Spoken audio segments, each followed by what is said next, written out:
지난달 우리 미국 캘리포니아 산불로 인해서 20만 명의 이재민이 발생을 했습니다. 굉장히 많은 피해가 발생했는데요, 잘 믿어지지가 않아요. 무엇보다도 사망 실종한 사람이 59명이나 됩니다. 여러분, 지금이 어느 시대입니까? 핸드폰으로 지구촌의 모든 뉴스를 실시간으로 보는 이 시대에 미국과 같은 나라에서 59명이나 희생을 당했다는 것이 믿어지지가 않아요. 왜 그랬을까? USA Today가 이런 기사를 썼습니다. Hesitation is a fatal mistake. 무슨 말입니까? 주저함이 치명적인 실수였다. 이런 기사를 썼는데, 당시 이 화재를 진압했던 소방대원하고 인터뷰를 통해서 이야기를 합니다. 소방대원들이 주민들에게 빨리 피하라고 고함을 치고 있는데도 불구하고 그들은 진지하게 받아들이지 않았고, 마치 휴가를 떠난 사람들처럼 옷가지들을 챙기거나 꽃밭에 물 주는 호스로 뒷마당에 이제 근접하고 있는 큰 불과 싸우려고 했다라고 합니다. 소방대원의 말을 듣고 즉시 떠난 사람은 모두 살았고, 그리고 주저하고 우선순위가 무엇인지를 몰랐던 사람들은 모두 죽었다라고 그렇게 기사는 쓰고 있습니다. Priority, 우선순위가 무엇인가? 여러분, 이 우선순위가 무엇인지를 아는 사람일수록 성공하는 인생을 살게 됩니다.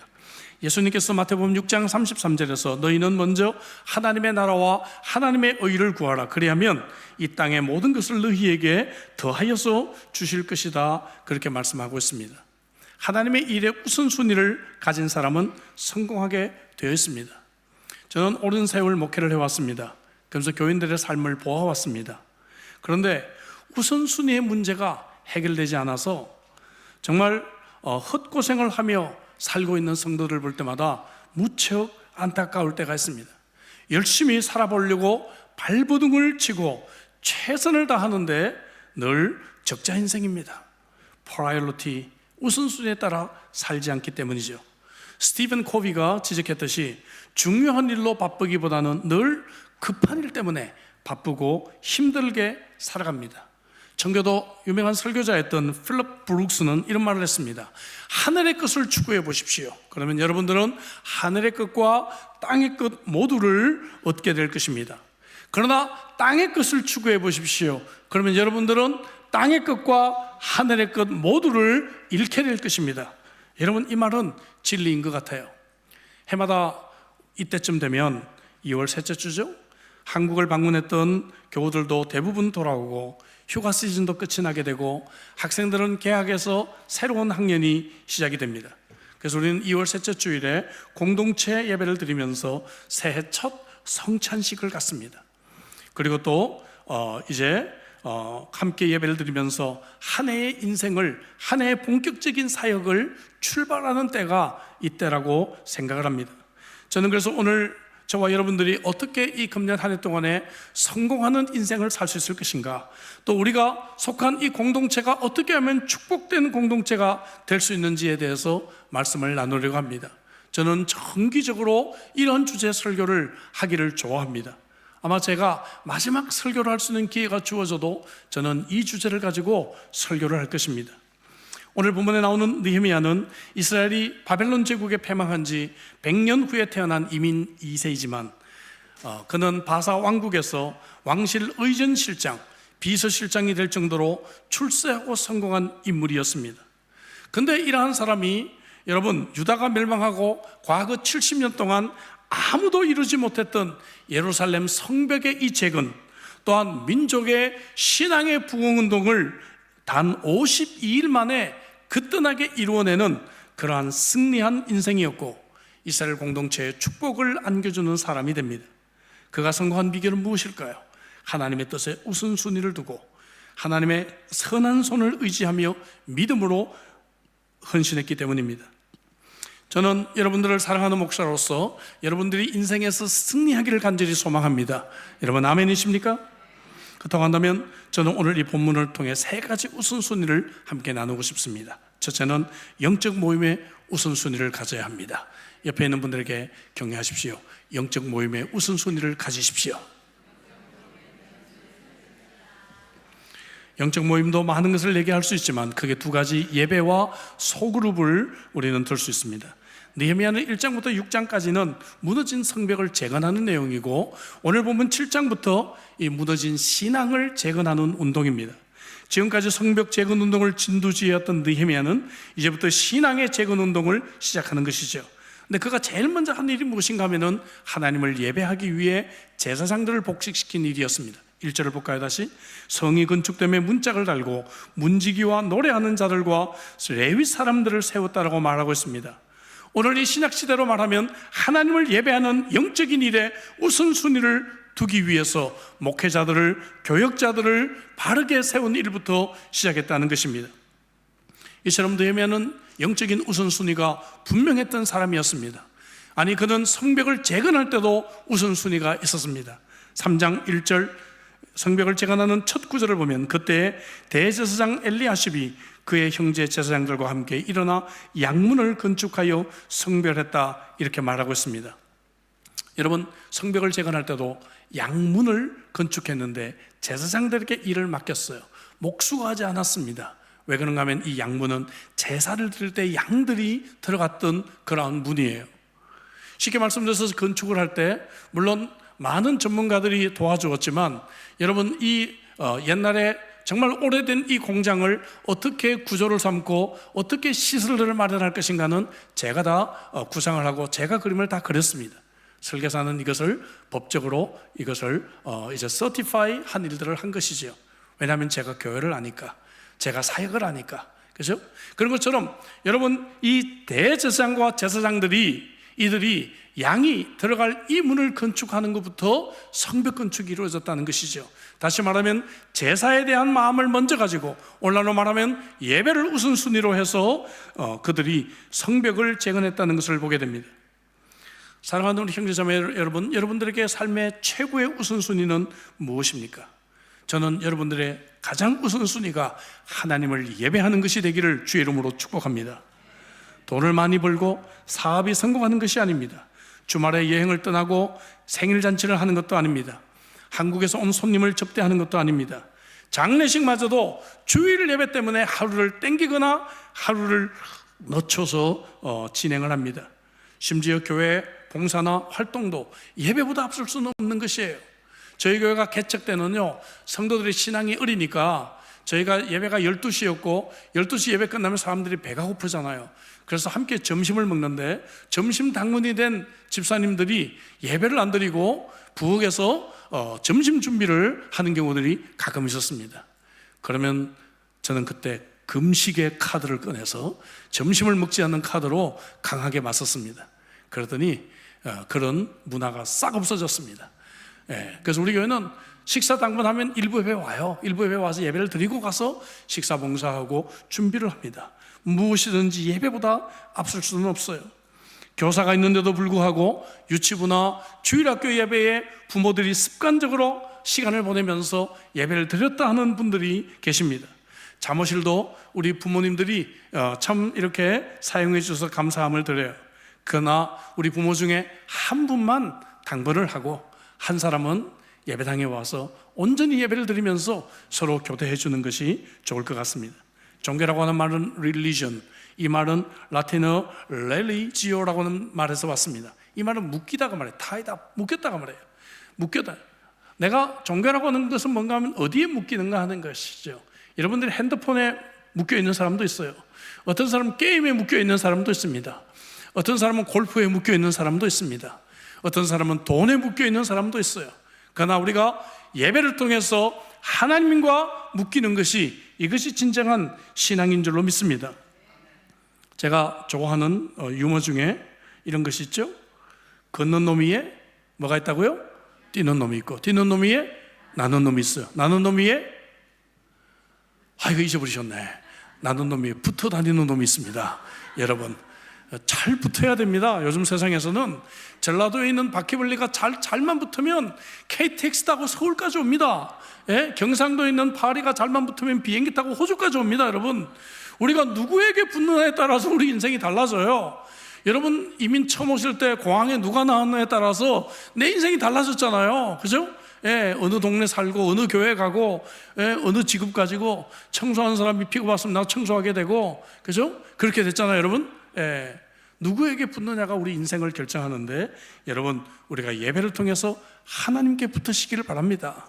하나님께 붙는 사람은 하나님께서 축복해 주실 줄로 믿습니다.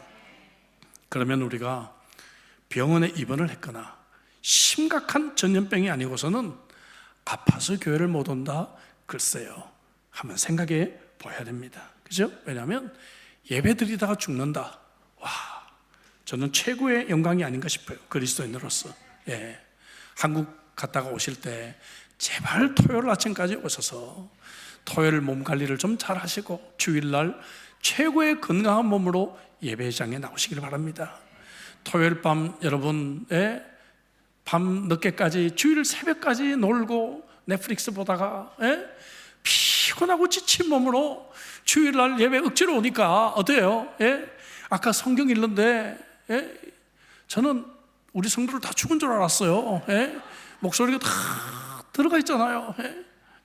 여러분 좀 토요일날 일찍 주무시고 최고의 건강한 상태로 와서 하나님을 예배할 수 있기를 바랍니다. 아멘이십니까? 예배가 이렇게 중요한 거예요. 그죠? 근데 몸이 좀 아프면 주일 교회를 나오지 않고 쉬고 월요일부터 출근하는 분들을 봐요. 이분들은 우리에게 건강을 주시는 분이 하나님이신 것을 믿고 있을까 의심이 됩니다. 그죠?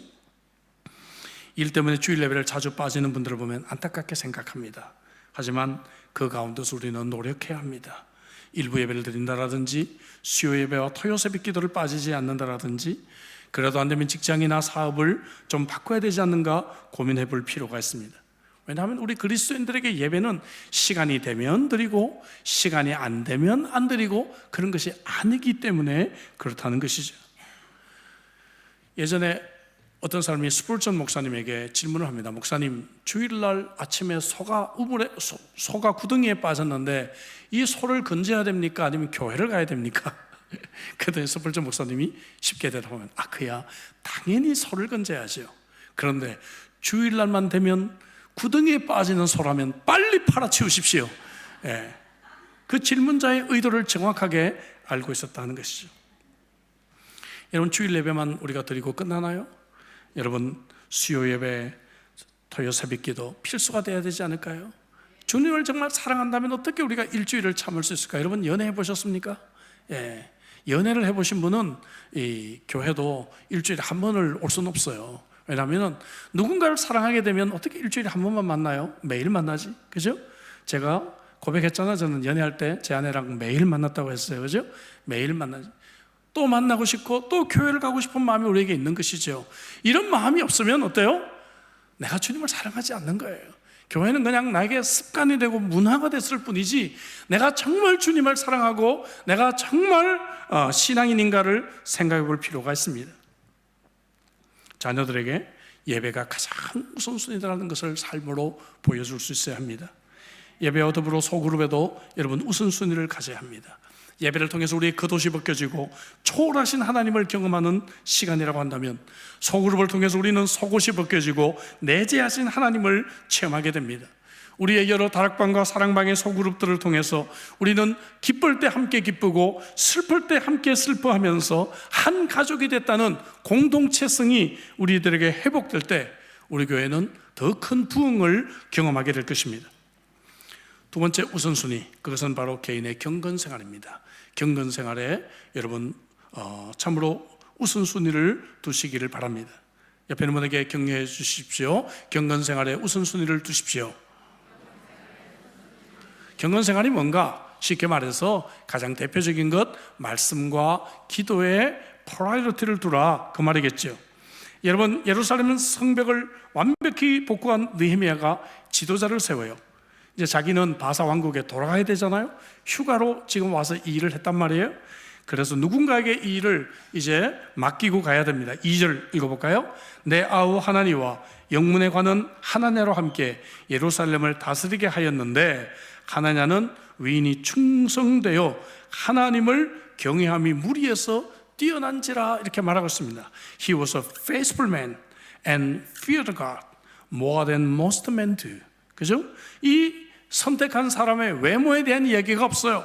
가정 배경이 없습니다. 학력의 얘기가 없습니다. 혹은 경제력에 대한 얘기가 없습니다. 이 사람이 선택된 것은 오로지 하나님을 경외하는 경건한 사람이었다 이거죠. 하나님을 경외하는 일에 성실한 사람, 이 사람을 선택해서 이 일을 맡기는 것을 보게 됩니다. 말씀드린 대로 경건생활의 핵심은 말씀과 기도입니다.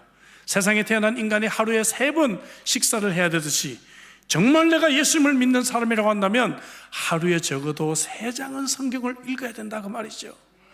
여러분, 하루에 성경을 4장을 읽으면 1년에 1독을 다 하게 됩니다. 금년 우리가 17명 여러분 일독했는데 겸손해서 안 적어내신 분도 계시겠지만 여러분, 내년 이맘때는 17명이 아니라 170명이 성경 일독에서 상을 받았으면 좋겠습니다. 여러분, 아멘이십니까? 왜 별로 아멘 안 하세요? 여러분, 정말 170명이 적어도 성경 일독했다고 상을 받아야죠. 그래야 우리가 정말 그리스도인이라고 말할 수가 있겠죠. 하루에 4장 읽는데 여러분 하루에 20분만 투자하시면 됩니다. 20분, 핸드폰 20분만 적혀보시면 돼요. 20분만 투자하시면 1년에 성경을 일독할 수가 있다 그 말이죠. 또한 여러분, 큐티 매일 하셔야 됩니다. 저는 매일 성경 이 큐티 책을 성경책과 함께 여러분들이 꼭 매일 가지고 다니면서 큐티하는 그러한 교회를 꿈꾸고 있습니다. 1년에 60불이 아까워서 정기구독을 끝까지 안 하고 계신 분들이 계시는데, 제가 그런 집사님들, 권사님들 제가 좀 사드리고 싶은데 제가 사드리면 또 마음 상하실 것 같아서 제가 늘 망설이고 있습니다. 그러나 여러분, 제가 사주기를 원하시면 말씀하십시오. 제가 사드리겠습니다.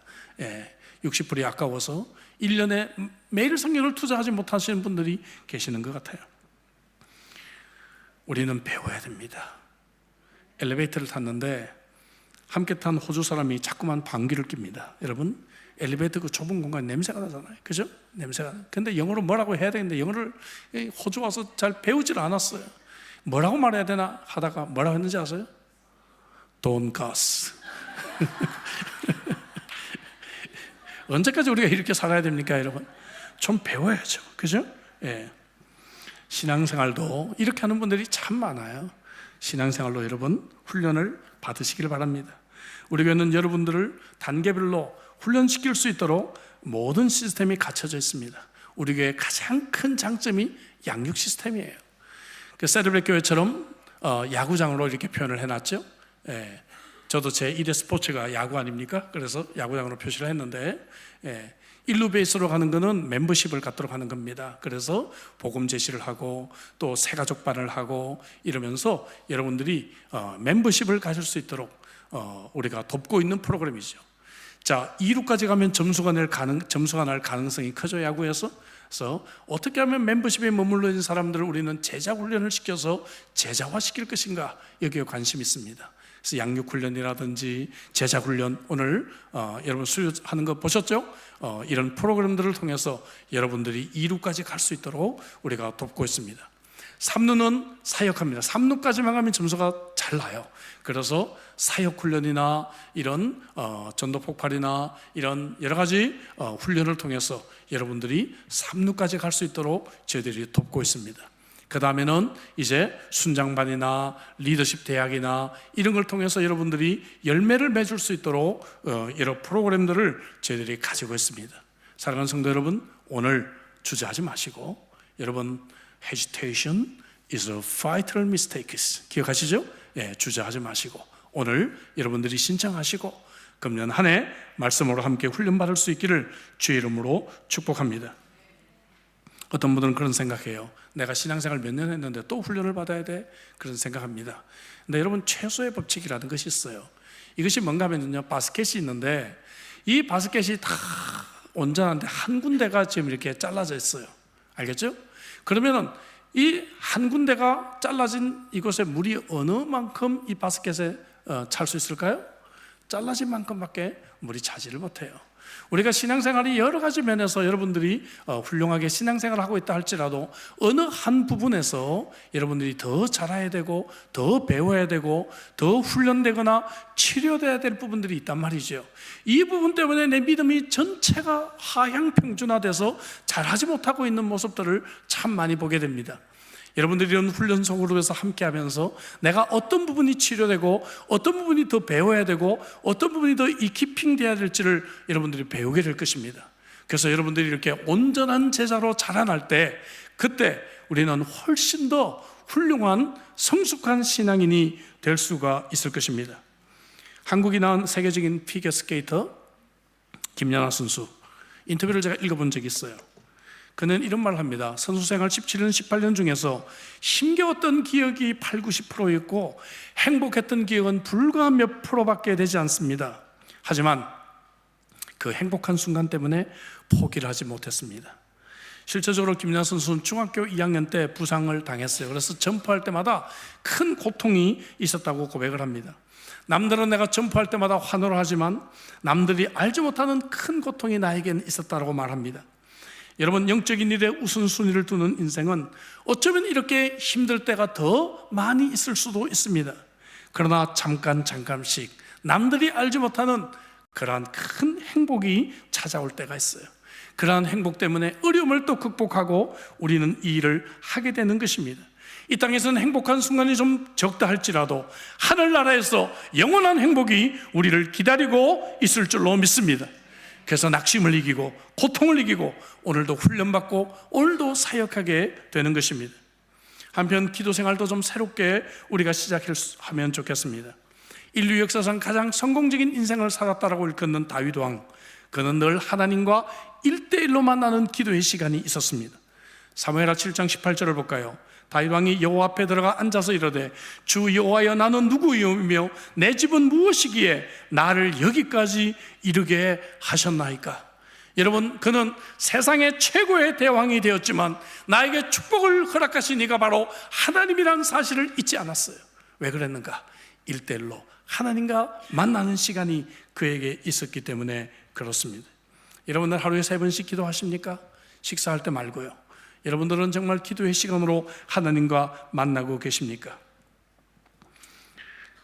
여러분들에게 하나님의 교회를 섬길 수 있는 직분을 주신 것이 얼마나 큰 특권이고 얼마나 큰 감사인지를 여러분들은 아십니까? 나에게 오늘 이 건강을 주신 것, 여러분 이것이 그냥 우연히 저절로라고 생각합니까? 저는 지금도 제가 알고 있는 어느 선교사님이 50대 중반의 나이인데 이제 드디어 산소 포화도가 급격히 떨어지면서 이제 하나님께 돌아갈 날을 기다리고 있는 그러한 자매를 알고 있습니다. 여러분, 하나님이 오늘 밤이라도 내 생명을 취하신다면 우리 인생은 무엇이 되겠습니까? 지금 내가 살아있을 때, 지금 내가 조금 더 건강할 때, 지금 내가 조금 더 힘이 있을 때, 지금 내가 조금 더 내가 책을 읽을 수 있을 때, 이때 우리가 훈련받고 이때 우리가 주님을 위해서 섬길 수 있는 것은 이것은 큰 기쁨이고 행복인 줄로 믿습니다. 미국의 어느 교회가 너무 낡아가지고 이제 수리를 해야 되는데 계속 천장이 막 파괴되고 있었어요.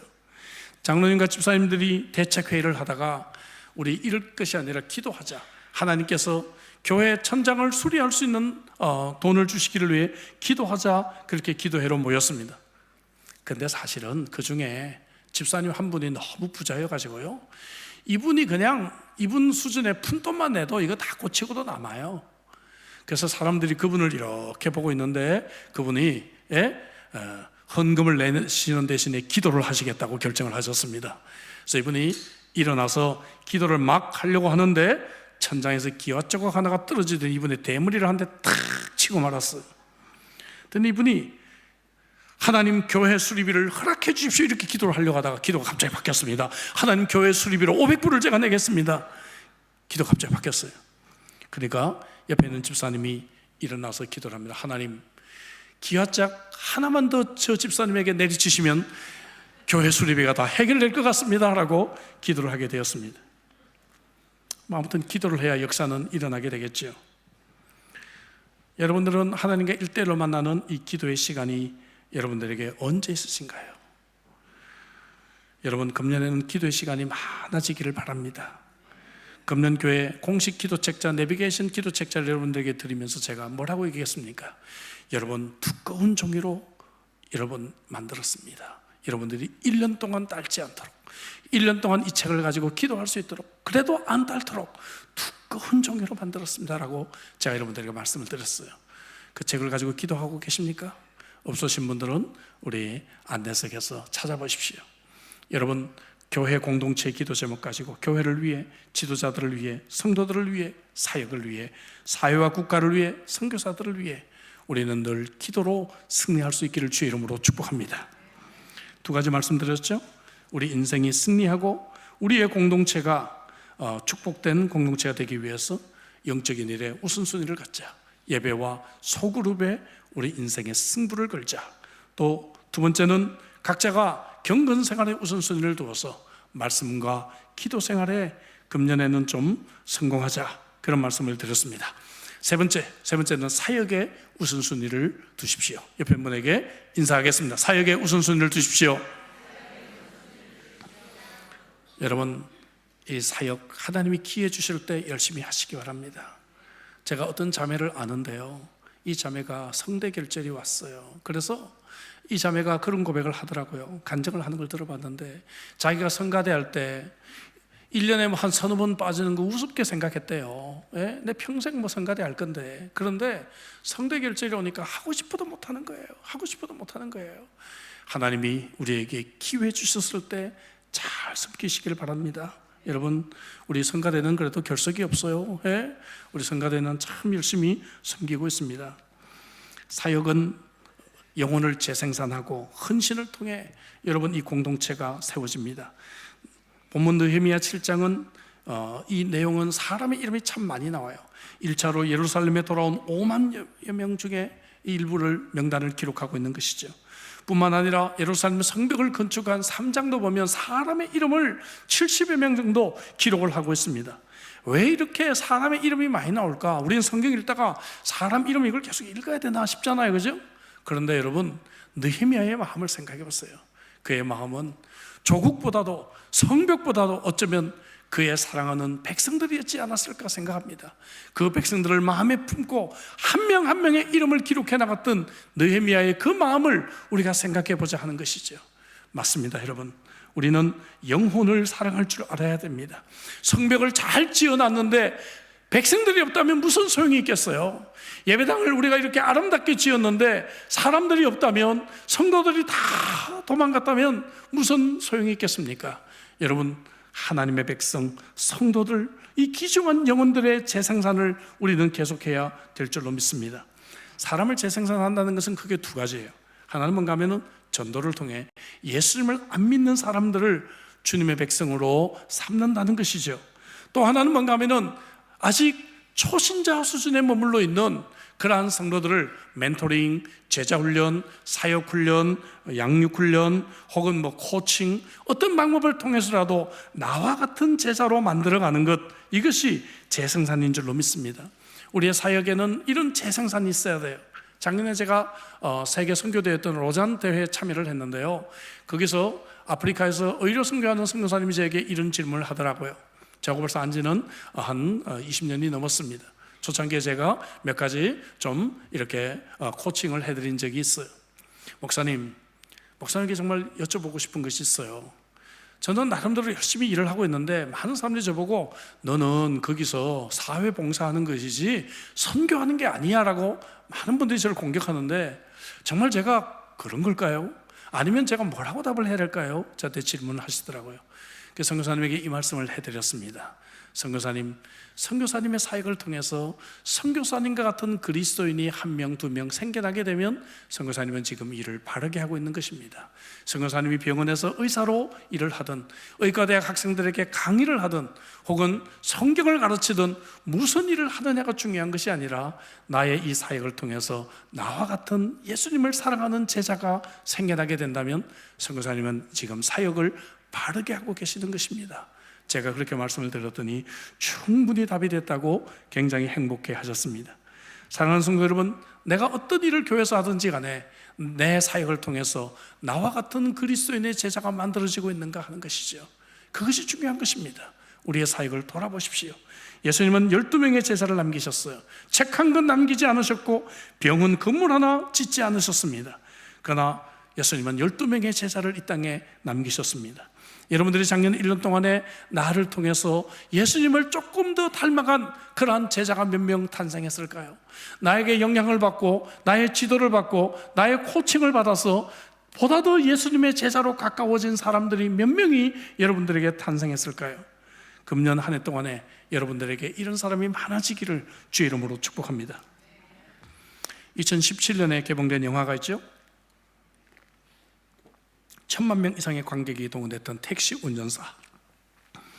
5.18 광주 민주화운동을 취재하기 위해 한국에 왔던 위르겐 힌츠페트라고 하는 독일 기자, 이 사람이 김사복이라고 하는 운전사가 모는 택시를 타고 광주에 들어가서 현장을 취재해서 전 세계에 사건을 알린 실화를 바탕으로 제작된 영화입니다. 여기서 굉장히 감동적이었던 장면은 김사복이 위르겐 기자를 태워 다시 서울로 이제 오기 위해서 위험한 광주로 다시 들어가는 장면입니다. 그의 대사입니다. 손님을 두고 왔다는 것이죠.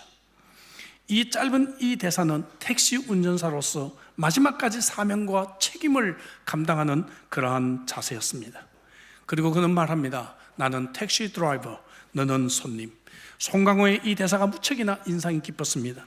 내가 누구인지 모르고 살아가는 오늘 현대인들을 보게 됩니다. 내가 자녀를 낳았지만 아버지인 줄 모르고, 남편이 무엇인지 모르고, 아내가 무엇인지 모르고, 부모가 무엇인지 모르고, 교회 집사가 무엇인지 모르고, 내가 권사인지 장로인지 교역자인지, 내가 정말 어떤 사람인지를 모르고 신앙생활을 하는 수많은 그리스도인들을 보기 때문에 그래요.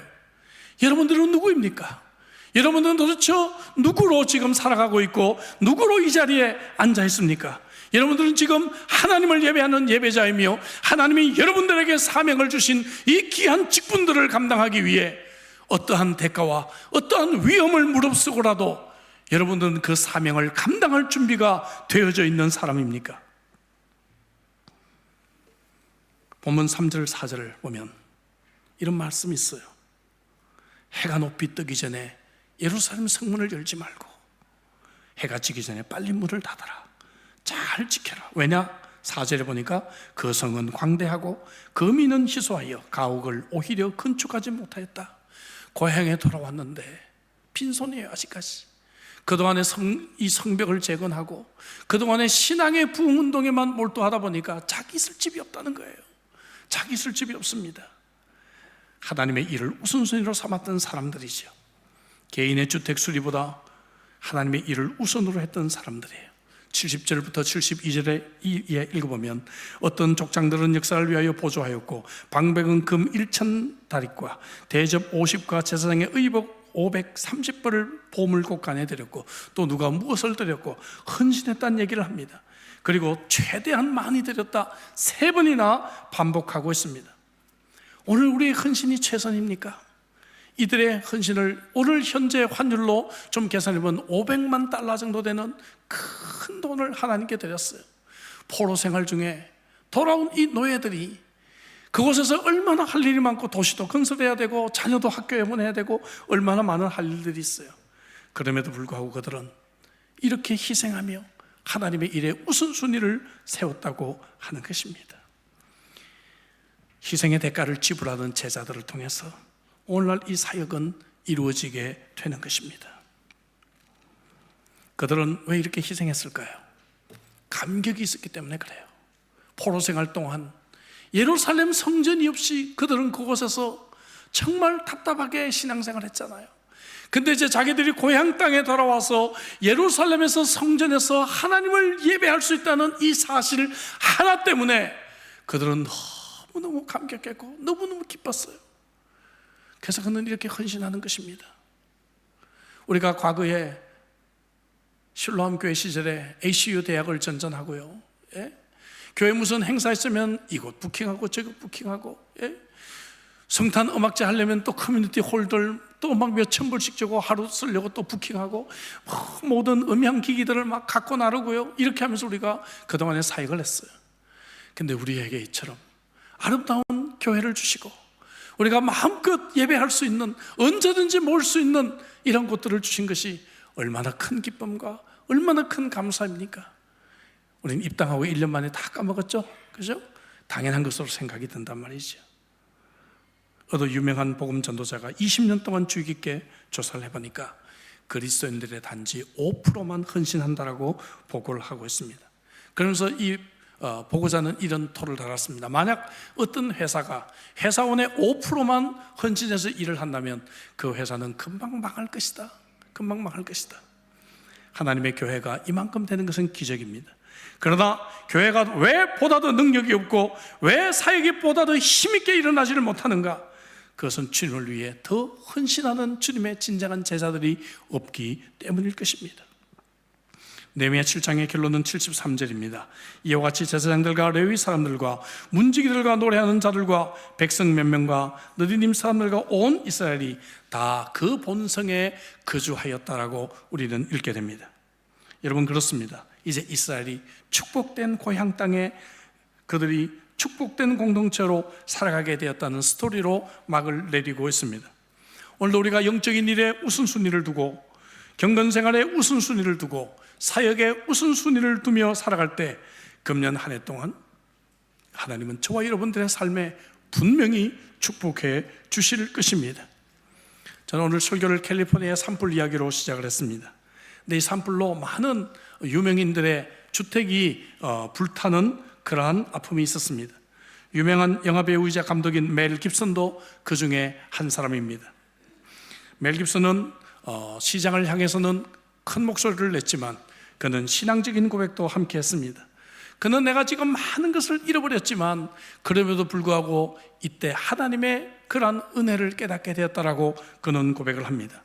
The Passion of Christ라는 영화를 이 세상에 내고 20년 동안 후속 작품 The Resurrection of Christ, 예수의 부활이라는 이 작품을 내지 않고 있었는데 모든 것을 잃어버린 지금 이때야말로 내가 이 영화를 제작할 수 있는 자유함을 나에게 주셨다. 그렇게 그가 고백을 했습니다. 저는 그 영화를 지금부터 벌써 기대하고 있습니다. 집을 잃은 그 재난이 하나님의 오히려 위장된 축복이었다고 그는 신앙에 간증을 했습니다. 사랑하는 성도 여러분, 여러분들은 인생을 어떻게 보고 살아가고 계십니까? 금년 한 해 새로운 학기가 시작이 되었고 또 새로운 우리의 사역이 본격적으로 시작이 됩니다. 우리가 함께 정말 승리하는 인생, 축복된 공동체를 만들어가야 되지 않겠습니까? 금년 한 해는 여러분들이 우선순위가 바르게 되어서 승리하는 멋진 인생이 되시기를 주 이름으로 축복합니다. 기도하겠습니다. 하나님, 감사합니다. 오늘 우리에게 주신 이 말씀을 통해 우리 인생의 우선순위를 다시 점검해 보았습니다. 금년 한 해는 바른 우선순위를 세워서 승리하는 복된 성도들이 되게 하여 주옵소서. 성찬으로 나아갑니다. 주님의 희생을 기억하며 주님의 그 사랑을 기억하며 이 시간에 주님의 살과 피를 대할 때 그리스도의 그 놀라운 보혈의 은혜가 우리 가운데 임하는 시간 되게 하여 주옵소서. 예수 그리스도 이름으로 기도하옵나이다. 아멘.